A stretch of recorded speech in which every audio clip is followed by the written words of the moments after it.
Assalamualaikum warahmatullahi wabarakatuh. Selamat sore pemirsa TVRI Nusa Tenggara Barat. Pada sore hari ini berjumpa dengan saya Cai di acara Beruga. Sore hari ini terasa spesial berjumpa dengan tiga narasumber akan berbicara tentang pengembangan wisata alam di kawasan hutan. Pada sore hari ini kita sudah menghadirkan tiga narasumber untuk berbincang tentang topik di atas. Tentunya sebelum pemirsa juga menyaksikan acara kami bisa juga menyaksikan di live streaming YouTube dalam rangka bagaimana penguatan wawasan kita tentang bagaimana pemanfaatan wisata alam di kawasan hutan. Narasumber kita yang pertama ada Bapak Insinyur Madani Mukarom, beliau adalah Kepala Dinas Lingkungan Hidup dan Kehutanan Provinsi Nusa Tenggara Barat. Ada Bapak Budi, Ketua BUMDes Gatari Mas Sesaut. Kemudian ada Raden Sutra Kusuma, Pengelola Wisata Alam Hutan Adat Mandala. Assalamualaikum warahmatullahi wabarakatuh. Waalaikumsalam warahmatullahi wabarakatuh. Tiga narasumber ini akan berbicara tentang bagaimana sebenarnya mekanisme hutan dikelola sebagai medium edukasi. Dalam hal ini bisa kita katakan wisata. Banyak hutan-hutan kita mungkin tidak terkelola. Walhasil potensi-potensi tidak tergarap dengan baik mungkin. Nah, hari ini ada dua narasumber kita berbicara tentang bagaimana mengelola wisata hutan, lalu masyarakat juga diuntungkan. Termasuk dana-dana bisa dikelola masuk ke dana desa, ke BUMDes misalnya, atau remaja-remaja di situ. Bayangkan kalau hutan kita banyak yang terkelola, sungguh luar biasa. Coba kita dengarkan mengapa ini menjadi inspirasi. Tentu Bapak Kepala Dinas juga akan berbicara mengapa mereka harus disupport sehingga hutan-hutan kita juga dilindungi secara langsung maupun tidak langsung. Saya sapa tiga narasumber kita berbicara tentang pemanfaatan pengembangan wisata alam di kawasan hutan. Baik, saya sapa dulu Pak Madani, Pak Kepala. Kita bicara hutan, namun ada sisi lain hutan, yaitu kita manfaatkan menjadi kawasan wisata alam. Ini boleh tidak, pertanyaan saya? Misalnya hutan biasanya kan harus dilindungi, tidak ada kegiatan-kegiatan lain. Tapi faktanya banyak juga hutan di kita di NTB dikelola menjadi medium wisata. Silakan Pak Madani. Terima kasih. Selamat sore para pemirsa TVRI.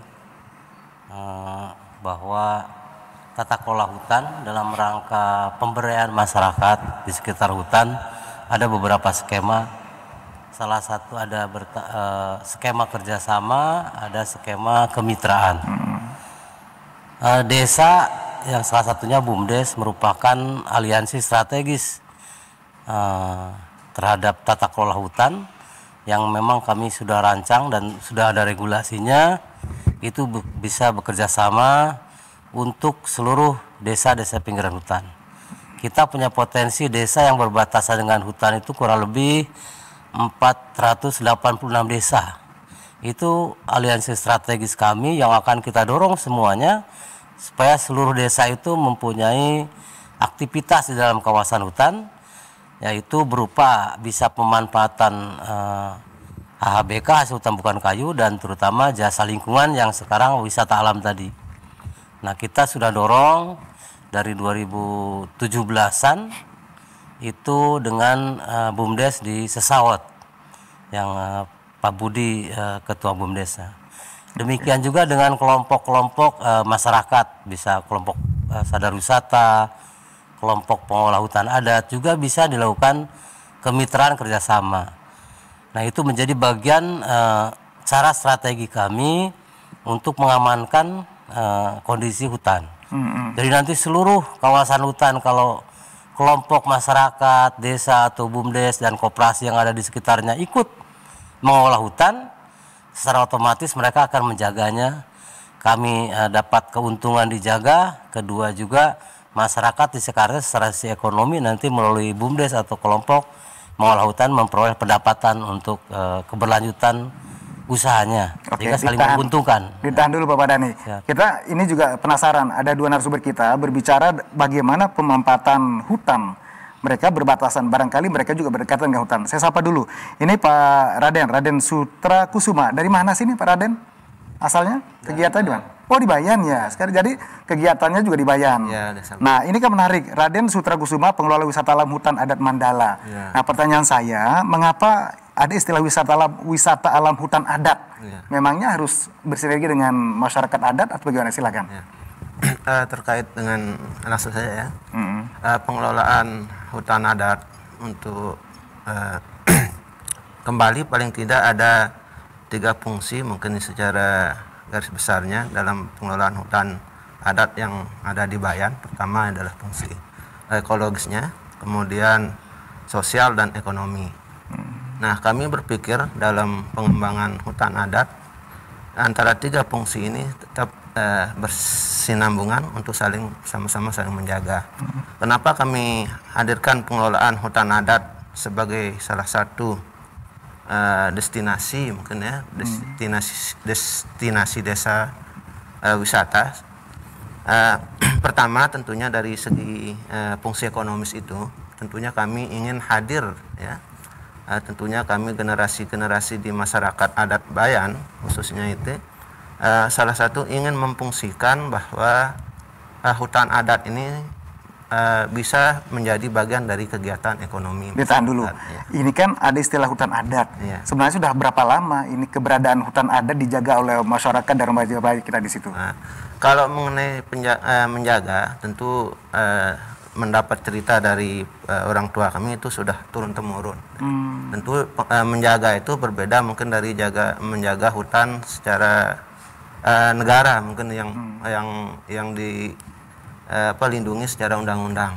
Tetapi kami di Bayan itu memperkuat tetap yang namanya mungkin hukum awik-awik, hukum adat itu. Sejak kapan para remaja atau pemuda itu peduli lalu mereka bertemu menjaga hutan? Sejak kapan? Dilegalkan sejak kapan? Kira-kira begitu. Nah, kalau pengelolaannya itu sejak tahun 2012 ya, itu adanya masuk program pertama kali mungkin ya yang masuk nama program pariwisata yang ada di Bayan itu sekitar tahun 2012. Nah, dari hasil FGD kami dengan tokoh-tokoh yang di Bayan, yang pada saat itulah muncul keinginan dari masyarakat Bayan yang ingin mengaktifkan sebenarnya di hutan adat itu sebuah tempat pemandian di sana. Ya, ya barangkali sejenis embung di sana. Nah, yang bisa dipergunakan untuk mengairi lahan persawahan. Nah, dari FGD itulah masyarakat Bayan, adat Bayan itu menginginkan bahwa pemandian itu diaktifkan kembali, tentunya dengan sistem tidak mengganggu 2 fungsi tadi, fungsi sosial dan fungsi ekologis. Oke, baik. Gitu. Ini ada beberapa hal juga nanti akan saya tanyakan, masih banyak yang belum terungkap. Tapi saya juga penasaran, ini ada Pak Budi, Ketua BUMDes. Ini kalau sesaut sebenarnya sudah lama dikenal. Tentu juga ini banyak yang berperan di situ.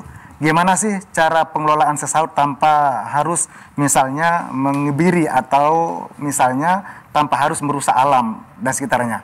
Sesaut itu sudah terkenal luar biasa. Gimana sih Pak Ketua BUMDes berperan di situ? Jadi pengelolaan wisata di sesaut namanya Purakmas. Itu memang dikelola sama BUMDes dan itu ada pembagian hasilnya. Nah, itu kita ada bagi hasil ke provinsi 15%, ke kabupaten 10%, desa 10%, dan BUMDes mengelola 65%. Itu pun termasuk dari gaji dan operasional. Termasuk nanti kita juga dalam 65% itu tentunya karena kita menjual istilahnya alam yang berupa air, itu ada pelestarian di dalamnya juga di sana.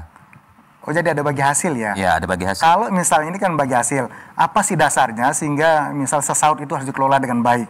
Apakah di situ penyangga air bagi masyarakat di Lombok Barat dan sekitarnya, atau alasan teknis tidak? Ada tidak alasan teknis sehingga sesaut itu harus dikelola dengan profesional?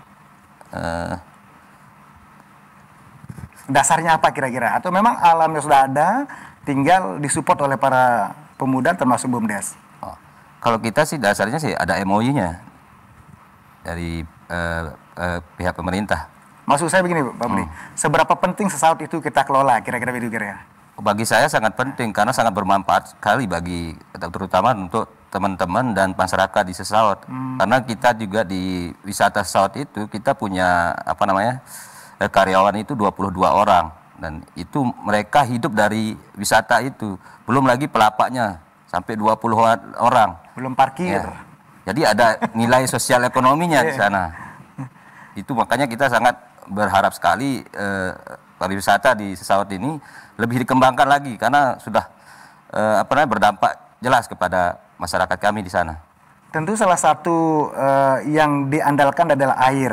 Ya. Nah, bagaimana cara pemuda, masyarakat setempat atau desa biar air tetap bertahan? Bagaimana caranya biar bukan semata menghasilkan banyak uang, misal dari hasil retribusi, tapi adakah upaya-upaya lain biar masyarakat juga mengetahui ternyata saat begini loh tipsnya agar hutannya tetap terjaga, airnya juga terlindungi. Adakah tips-tips yang dilakukan? Ya, tentu kami di sana setiap tahun tetap mengadakan reboisasi, penanaman hutan kembali, karena kami juga hasil dari BUMDes itu juga ada dialokasikan untuk itu. Selain juga nanti ada bantuan-bantuan dari pihak-pihak terkait untuk pelestarian, terutama hutan sesawat. Dan itu dilakukan secara berkelanjutan ya? Ya. Termasuk apakah demikian dilakukan, misalnya Raden di KLU, apakah ada keberlanjutan selain juga memancing datangnya masyarakat untuk datang, adakah kegiatan-kegiatan lain yang bisa juga menguatkan hutan kita biar tidak hilang jejak dan kontribusinya? Terkait dengan perlindungan mungkin tidak jauh beda dari yang dilaksanakan yang di Sesaut. Tentunya kami juga setiap tahun itu mengadakan penghijauan. Nah, untuk melindungi itu juga bagaimana kami memperkuat sosialisasikan awik-awik itu.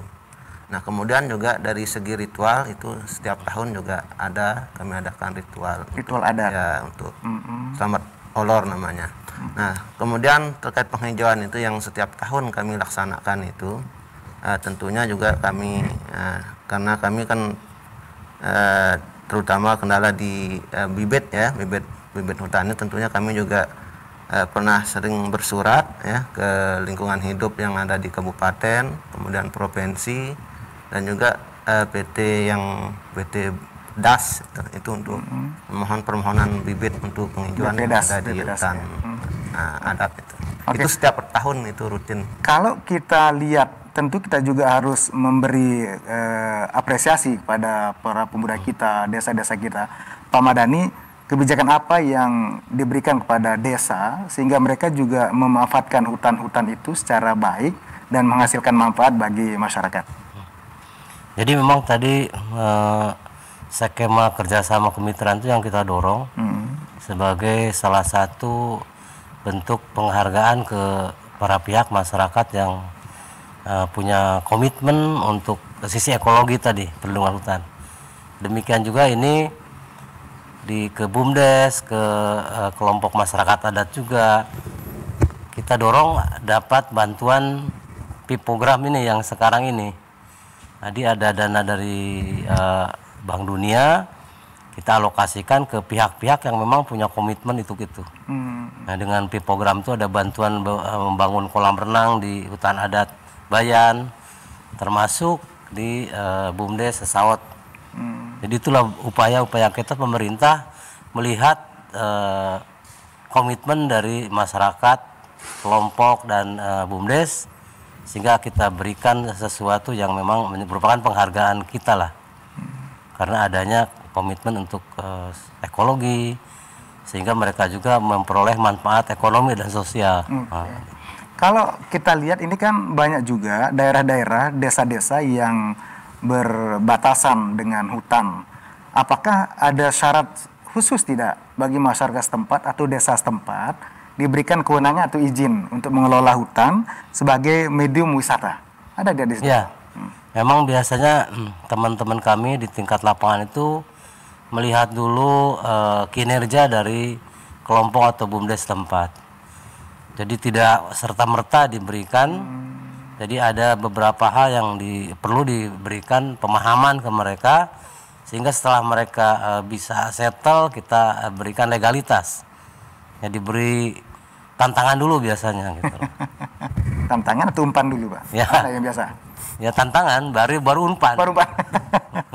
Nah, kalau kita lihat ini kan ada dua yang diantara eksis. Di antara ratusan jumlah desa yang berbatasan dengan hutan, itu sampai hari ini berapa catatan di dinas yang sudah mengelola hutan sebagai medium wisata dan edukasi?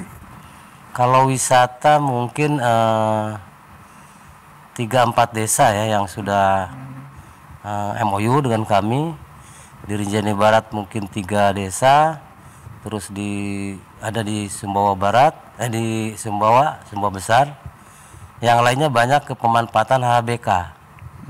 Totalnya udah 22 desa yang bekerja sama di tahun ini yang udah kita coba. Ada HBK, ada pemanfaatan kayu juga untuk beberapa kelompok masyarakat di dalam BUMDes itu. Kalau di MOU kan dengan misalnya BUMDes, pengelola wisata, adakah tidak misal di regulasi itu yang mensyaratkan tidak boleh dilakukan? Pengembangan apa saja yang tidak boleh dilakukan sehingga memang benar-benar termanfaatkan dengan baik hutan kita di situ, Pak Madani? Ada memang ya, ada blok-blok tertentu kan kita buat blok, ada blok perlindungan yang memang di sana diritualkan hanya untuk ritual aja, tidak boleh terlalu masuk ke dalam. Ada juga misalkan blok-blok khusus yang memang kita larang untuk masuk, hanya ya sebatas untuk riset, penelitian itu ada beberapa ini. Jadi banyak hal yang kita buat sehingga lebih terjaga kemurnian dari lokasi tersebut. Berarti ada batas waktu misal pemanfaatan, bila mana dalam waktu sekian tahun terjaga dengan baik, kemungkinan dilanjutkan atau ada sebaliknya, Pak Madani? Ada, biasanya 35 tahun kita berikan waktu, setelah itu dievaluasi, dalam setiap tahun kita terus dievaluasi. Jadi ini ada kelihatan nanti kinerja kawan-kawan di lapangan bersama dengan UPT kami KPH di tingkat tapak. Oke, Pak Raden, kita bicara, Raden tentu juga banyak melakukan terobosan-terobosan dan tentu bersinergi dengan tokoh-tokoh adat, terutama Bayan, KLU itu terkenal dengan nuansa adatnya. Bagaimana membangun sinergi dengan tokoh masyarakat, tokoh agama, sehingga memang bukan semata pekerjaan para pemuda atau pengelola wisata saja? Memang kami di dalam mengelola hutan adat ini kan harus sinergi seperti yang Bapak sampaikan tadi dengan tokoh-tokoh yang terlibat di dalam hutan dan juga tokoh-tokoh lain. Nah, tentunya di dalam mengelola hutan adat sebagai destinasi wisata ini kan bukan barang sebenarnya ya hal yang mudah, itu kan tentunya melalui proses-proses. Itu yang kami katakan tadi di awal tahun 2012 itu bahwa dalam mengelola hutan adat sebagai satu objek wisata atau destinasi desa wisata itu adalah atas persetujuan dari para tokoh-tokoh kita yang di Bayan. Misalnya, sudah ada persetujuan. Adakah tidak tantangan? Ini kan mengelola hutan, kan tidak mesti harus tidur dan makan atau tinggal di hutan. Apa sih tantangan-tantangan ketika mencoba mengelola hutan yang luar biasa luasnya? Kalau tantangan tentunya yang terberat itu adalah tantangan dari dalam. Di antaranya? Ya, dari dalam. Karena banyak anggapan atau persepsi bahwa hutan ini dikelola oleh kelompok ini, sehingga mungkin hasilnya dianggap hanya untuk pengurus dan anggota. Padahal itu tidak sebenarnya. Makanya untuk membangun keterbukaan itu dari hasil pengelolaan hutan adat itu kami selalu setiap tahun itu kami akan pampangkan hasil pendapatan maupun pengeluaran yang dari. Jadi tantangan terberat ada dari dalam. Iya, dari dalam. Ya, karena anggapan terkait dengan pendapatan itu. Ya, Pak Budi senyum aja. Saya kira mungkin demikian juga nanti Pak Budi ya. Nah, kalau misalnya kita amati, misalnya ini kan kita punya sesawot, kemudian ada juga adat mandala. Apa sih yang dijual kepada publik? Sehingga boleh lewat TVRI juga siapa tahu ke depan banyak datang berwisata di situ. Apa sih yang dijual di situ? Pertama, sebagai objek wisata itu kan yang kami kelola adalah pemandian. Kemudian tentunya juga terlepas dari itu adalah bagaimana hutan adat itu sebagai wahana edukasi ya, bagi masyarakat baik itu di luar maupun di dalam. Sehingga salah satu paket wisata yang kami tawarkan ke atau wisata itu adalah paket yang kami beri nama itu paket WHAM. Paket? WHAM. Ya, WHAM itu adalah wahana edukasi hutan adat Mandala. Nah, di sana kami sudah mencoba untuk mempelajari flora fauna serta mempelajari awik-awik yang ada di Bayan. Nah, di tahun 2019 bertahan ini juga kami mendapatkan salah satu kepercayaan mungkin dari pemerintah provinsi, dalam hal ini adalah Dinas Kehutanan dan Lingkungan Hidup Kehutanan ini, terkait dengan pengelolaan dana FIP 2 ini. Kami juga sudah mendapatkan itu yang besarannya kurang lebih 380 juta sekian, ya, itu selama 3 tahun. Dan tahun pertama sudah tahun 2019 itu sekitar 100 sekian juta, itu kami sudah bangun pertama, yaitu untuk melengkapi sarana prasarananya.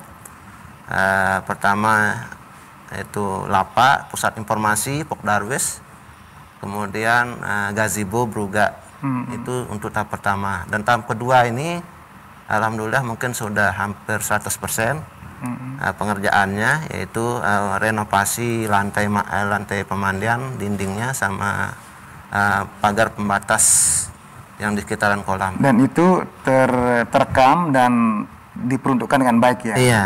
Nah, mudah-mudahan selesai diskusi pasti akan dapat bantuan juga besok dari Bapak Kepala Dinas. Saya minta komentar dulu. Terima kasih Pak Buding, dari tadi saya lihat senyum. Sepertinya juga tidak kalah berat juga tantangan mengelola sesaut.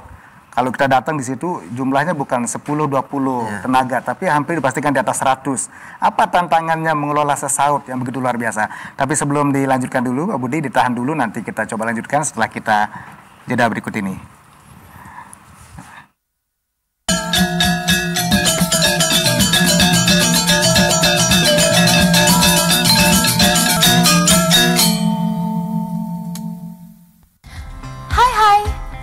Sudah tahu dong soal virus corona yang saat ini lagi heboh sejagat.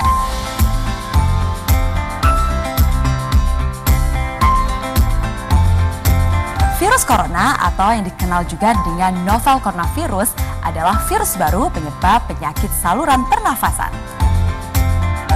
Virus ini masih satu keluarga dengan virus penyebab SARS dan juga MERS yang sangat disayangkan sampai saat ini belum tersedia vaksinnya.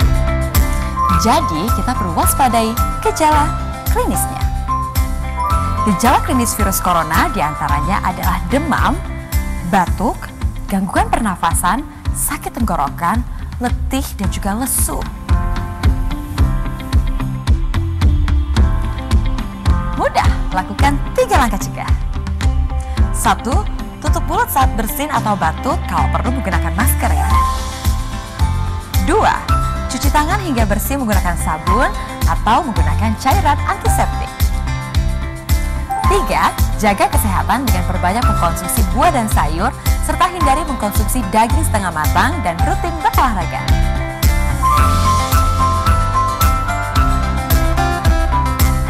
Benar, yuk lakukan 3 langkah cegah agar kita terhindar dari resiko terkena virus corona. Tutup, cuci, jaga.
COVID-19 menuju tatanan kehidupan baru.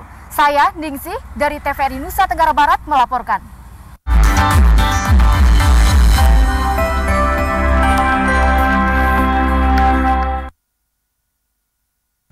Cuci tangan itu penting untuk mencegah datangnya penyakit.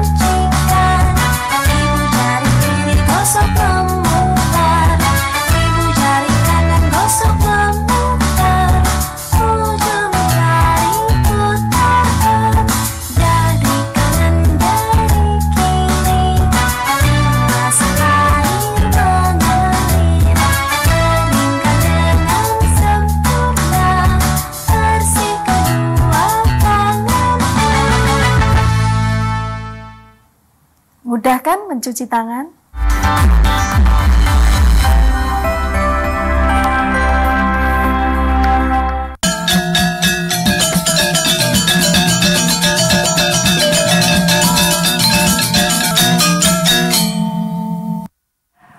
Pemirsa, kalau kita lihat banyak potensi yang perlu digerakkan, termasuk yang menggerakkan juga harus kita gerakkan para pemuda biar tidak apatis, sehingga mereka juga peduli memanfaatkan hutan.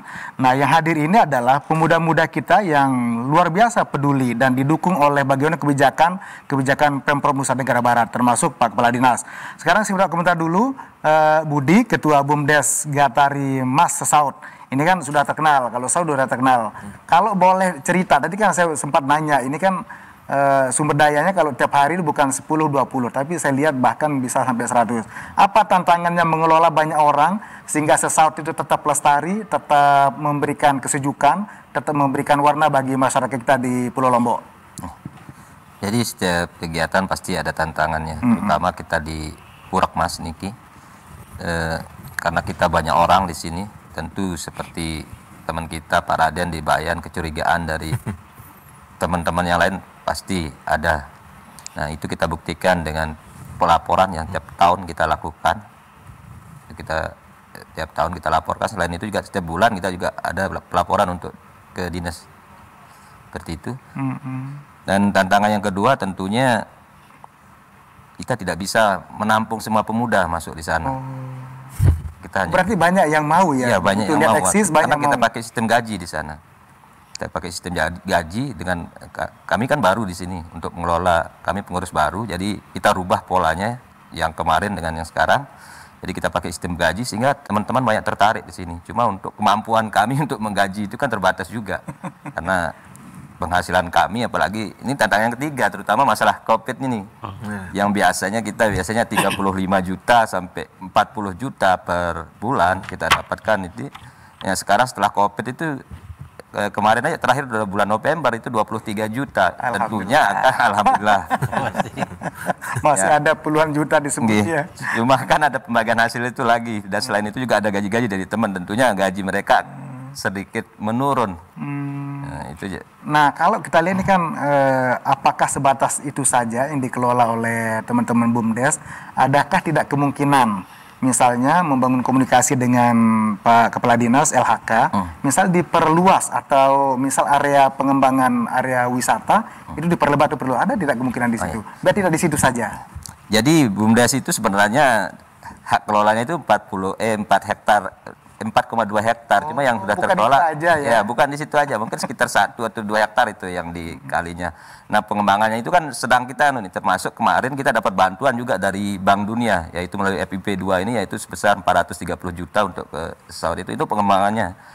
Rencananya kita akan membuat camping ground segala macam, dan sepeda trek sudah mulai kita sepeda treknya nanti bisa masuk ke hutannya untuk menikmati hutan Saud dengan bersepeda. Selain itu kan di bulan istilahnya Januari sampai Mei, Saud itu kan terkenal dengan buah-buahannya. Nah, nanti sambil bersepeda sambil masuk ke hutannya bisa lebih murah kita dapat di sana. Bayangkan kalau di musim rambutan, kalau dibawa di Mataram ini kan 15.000, 10.000 kita dapat. Tapi kalau kita di Sesaut itu 3.000, bahkan sampai 2.000 itu kita bisa kita ambil sendiri di sana. Itu kan daya tarik sendiri bagi wisatawan. Cuman ini Pak Kades, jadi juga perlu yang sampaikan di sini, kendala yang kami hadapi adalah tentunya sampah. Nah, bagaimana misalnya BUMDes ini kan juga berniat untuk membuat bank sampah untuk membantu sampah yang ada di wisata ini, karena biasanya wisatawan belanja, makan, pasti sampahnya tidak terurus. Nah, itu yang kita butuhkan adalah bantuan berupa tentunya alat untuk mengurai sampah ini, mesin pencacahnya. Sebelum Pak Kadis menjawab tentang bagaimana peran perhatian, mestinya juga BUMDes bersama masyarakat itu juga harus ada sinergi dengan para pengunjung. Apakah misalnya sekarang ini kan barangkali mungkin suatu saat saya lihat ada pengunjung makan lalu buang sendiri. Apakah misal di awal penting tidak diajak ketika mereka masuk lalu sampah dikomunikasikan? Peran-peran itu kira-kira penting tidak dibangun oleh BUMDes sehingga tidak semata nanti ayo Pak Kadis bantu kita tentang sampah. Gimana Budi? Ya, penting juga sebenarnya.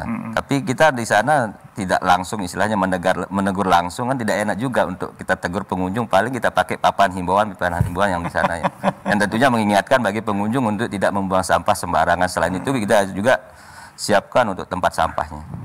Oke, nanti dijawab Pak Kadis ya. Saya minta dulu Raden, kalau kita bicara pengembangan pengelolaan hutan berbasis adat, tentu ini juga penting dan ini sedikit luar biasa apresiasi dari banyak pihak karena adat itu berkontribusi. Nah, tadi disebutkan di samping ada pemberian wewenang untuk mengelola kawasan misal sekitar hektar, apakah demikian juga misalnya di wisata alam hutan adat Mandala juga sama? Apakah sebatas yang kolam renang semata atau jumlah hektarnya berapa ini? Dari 10,3 hektar itu yang kami diberikan itu mungkin kurang dari 1 hektar. Itu yang sudah dipatok, yang sudah kita diskusikan dan sudah kita berita acarakan dengan para tokoh. Jadi kami tidak berani kalau memang segitu ya segitu yang kami kelola gitu. Jadi mana yang penting, mendengarkan tokoh atau mendengarkan kebijakan pemerintah? Kalau kami di Bayan ya tokoh dulu yang kami. Jadi bukan bermaksud bukan maksudnya. Oh, maaf.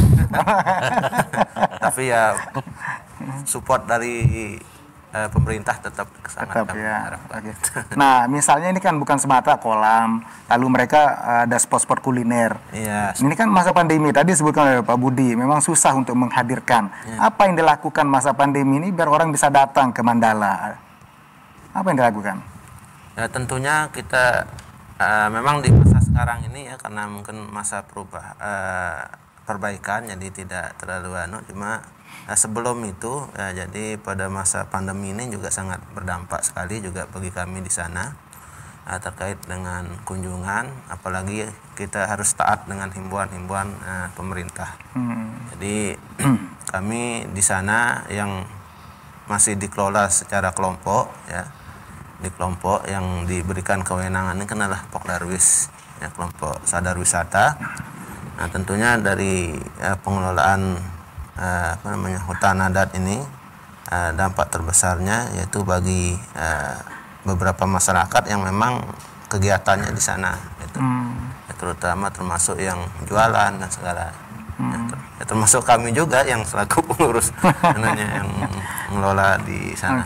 Termasuk kesulitannya juga sampah ya, ada juga menjadi perhatian khusus sampah. Ya. Ketersediaan perlengkapan. Terkait dengan kebersihan, sampah memang tantangan terbesar juga ya di mana-mana. Saya kira yang namanya sampah ini masih menjadi sampah ini. Nah, cuma kami mengingatkan sih di sini dari pengelola kepada yang jualan, khususnya yang jualan di sekitar sana, ketika memang ada pengunjung itu yang belanja, itu kami coba tanggung jawabnya yang jualan. Itu kami juga menyediakan bak sampah dan segalanya. Oke. Baik, saya minta komentar sekarang Pak Madani, Pak Kepala. Kita bicara tentang kewenangan. Ini juga berhubungan dengan tanggung jawab. Tadi disebutkan oleh Pak Budi, ternyata akan dibuka rencana trek jalur sepeda. Nah, apakah itu boleh tidak misalnya ini hutan yang kita lindungi itu berdampak tidak berisiko tidak dengan habitat atau lingkungan sekitar? Jadi teman-teman kelompok itu di Tapak kan kita sangat mengikuti rencana-rencana yang dibangun oleh teman-teman di tingkat Tapak di lokal itu. kita sangat menghargai itu. Upaya-upaya inovasi dan kreativitas itu saya yakin teman-teman di lapangan itu sudah menghitung berbagai manfaat dan masalahnya nanti ke depan. Sehingga apapun yang dirancang, saya yakin mereka itu tetap memperhatikan tentang keberlanjutan. Jadi kami udah yakin itu. Nah, untuk pesawat juga kan bisa kita kembangkan di sana, areanya ditambah misalnya. Saya malah punya ini waktu kemarin sama Bu Desa, coba buatkan pesta kebun kalau nikah di sana. Kalau di gedung bayar 20 juta, di sana cukup 5 juta. Tantangan. Parkirannya diperluas. Orang-orang Mataram nanti suatu saat misalkan sebulan dapat 2 orang nikah aja udah lumayan. Lumayan. Jadi tidak berharap, tidak semakin berharap dari kunjungan kolam. Entertainnya dibuat gitu, tendanya segala macam. Sekarang BUMDes kan bisa pinjam uang juga. Bisa ke desa minta tambahan modal dana desa untuk pengembangan itu, dan kita promosikan nanti ya minimal orang-orang kami dari LHK nikahnya di sana. Nah, gitu kan? Minimal di desa, di kampung-kampung itu ngadain tempatnya di sana dengan sewa gedung yang sekian, di sana cukup sekian. Ini tren di Jawa itu, di Pulau Jawa, di perkotaan sudah mulai tren pesta kebun. Betul. Jadi kalau dilihat misalnya di Sesat punya potensi ya, bisa punya potensi itu. Parkirannya kita dorong, mungkin kita bahas perluasannya kemana. Bahkan akan ada rencana kemarin inisiatif desa, kecamatan sama Pak Bupati itu mengeluarkan perumahan di dalam hutan. Ada di sana kan yang di dalam kawasan untuk perluasannya, sehingga bisa kita rancang lebih indah ditata di sana. Jadi sekarang itu dengan diberikan peran, hak, kewajiban, tanggung jawab itu berinovasi semua teman-teman itu gitu, di lapangan itu. Nah, mudah-mudahan ide-ide ini juga yang saya gulirkan bisa ditangkap oleh teman-teman di BUMDes. Nah, kalau di hutan adat memang strict dia. Jadi tergantung keputusan adat gitu loh. Walaupun ingin berinovasi ini mungkin meyakinkan tokoh-tokoh adat tuh sangat penting oleh teman-teman di sana. Oh, berarti beda ya kebijakan progres. Betul. Kebijakan pemerintah antara desa di hutan negara itu sama dengan hutan adat. Ya. Beda. Tapi kalau kita lihat dua progres, misal dua penting hutan ini, sebenarnya apakah mereka sudah melakukan kolaborasi yang sangat luar biasa? Saya di beberapa titik itu kami serap aturan-aturan adat awig-awig itu untuk mengelola hutan yang lainnya. Karena dia ada suatu kearifan lokal yang kita terapkan di beberapa titik itu. Oh, ini contoh hutan adat ini, oh contoh kayak gitu. Dia benar-benar di sana kasarnya ya, saya di luar negeri juga sama. Kalau masuk hutan tuh ada jampe-jampenya. Nah, tidak ada ritualnya. Ya, tidak serta-merta dia minta. Kalau Pak Kadis datang juga ada ritualnya gitu. Minta izin dulu, kami masih hutan. Nah, budaya-budaya ini kan hilang. Karena hilangnya itu orang tidak menghormati keberadaan alam, ya. Datang bawa golok, bawa kapak, nebang. Nah, kan itu karena coba kalau adat-adat kayak tadi itu dia menghormati, mau masuk itu boro-boro mau ada keinginan untuk nebang hutan. Nah, itu yang sebenarnya konsep-konsep dari hutan adat itu bisa dipakai di beberapa kawasan. Tapi intinya hutan ini tidak serta-merta semaunya dikelola oleh pengembang. Artinya kalau tadi sepeda masih kemungkinan diizinkan. Misalnya sepeda motor, mobil itu kemungkinan bisa saja ada pertimbangan, Pak ya. Bisa, nanti masih bisa juga itu. Bisa nanti. Apakah kan tidak mengganggu? Tidak. Jadi teman-teman di lokal itu saya yakin punya keyakinan sudah punya perhitungan-perhitungan dampak ekologi, dampak ekonomi sosial. Jadi itu yang menjadi bahan pertimbangan di tingkat lapangan. Setelah itu kita diskusikan, kalau ini ya kita berikan. Oke, berarti sekarang agak di kehutanan itu cukup longgar beberapa hal, sehingga ke depan itu pengelola hutan itu masyarakat sekitar, termasuk BUMDesnya, termasuk koperasinya, termasuk kelompoknya. Tidak lagi orang-orang luar yang datang. Jadi itu yang kita harapkan, kalau seluruh kawasan di pinggiran hutan itu masyarakat sekitar yang menjadi bagian pemberdayaan ini, saya yakin kesejahteraan akan terjawab untuk masyarakat di lingkar hutan. Baik, menarik sekali nih. Nah, kalau misal kita lihat Pak Raden, kita bicara ini kan berbeda hutan yang dari negara dengan hutan yang memang dikelola oleh adat. Di situ apa sih sebenarnya esensi dari perjuangan membuat hutan itu kita terjelas nyata kontribusinya? Karena tentu tadi disebutkan kalau kita mau membuat sesuatu pasti izin dulu dari ketua-ketua adat. Sebenarnya apa sih bedanya mengelola hutan adat sama dengan hutan yang dikelola Pak Budi? Kira-kira mungkin kalau ditelisik dari jauh. Mungkin kalau perbedaan mengelola antara hutan adat dan hutan negara lah gitu ya. Tapi kalau saya lihat sih memang kalau saya selaku masyarakat adat mungkin saya lebih banyak tantangannya. Ya. Cuma karena atau birokrasi tingkat adat, kira-kira begitu. Kalau birokrasi tingkat adat sih memang ada ya, yang tertinggi itu kan adalah pemangku. Nah, tapi kalau berbicara di hutan itu yang berwenang di sana itu adalah namanya Inanai sama Perumba, namanya Perumba, yang diberikan kewenangan oleh adat itu untuk melindungi hutan dan segala yang terdapat. Misalnya Pak Raden punya cita-cita besar mengelola hutan dengan arif, dengan pendekatan yang tentu tidak merusak tatanan. Kira-kira apa yang diinginkan? Lalu masih belum ada izin dari para pemangku atau kepala-kepala adat di situ. Susah juga. Ya disampaikan aja mumpung ada Pak Kadis kan, mungkin bisa dikomunikasikan ya. Ingin bagaimana, tetapi kembali ya ke fungsinya tadi ya, fungsi ekologi dan fungsi sosial itu. Selama itu tidak kita artinya mengganggu ya, habitat yang lain, kalau mungkin pengelolaannya mungkin perlu kita diskusikan kembali untuk melanjutkan tindak lanjut pengelolaan yang lain. Nah, tapi alternatif yang kami laksanakan terkait dengan pengembangan kawasan hutan adat yang ada di Desa Bayan, khususnya di hutan adat Mandala itu, dalam pengelolaan wisata itu kami coba membangun kemitraan dengan masyarakat yang mempunyai lahan di sekitar itu. Misalnya saja mungkin kendala kami salah satunya parkir ya. Parkir memang awalnya memang belum ada, tapi setelah kami melaksanakan pendekatan, walaupun tidak terlalu luas, itu sudah ada kemitraan kami dengan masyarakat setempat. Ya.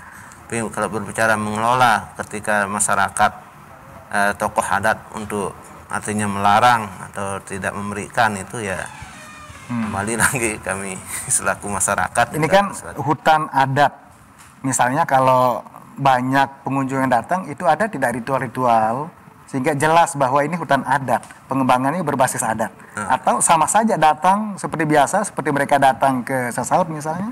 Selama ini memang masih seperti itu, tetapi dalam konteks karena ini kan pemandian ya, artinya tidak sebebas lah yang di tempat-tempat yang ada tata keramanya, yang lainnya. Mungkin dari segi pakaian renangnya mungkin kita butuh aturan, juga masuk areal itu juga mungkin tidak, artinya bisa membawa barang yang bisa kiranya merugikan orang lain dan mungkin juga mengganggu habitat-habitat yang ada di sekitaran sana.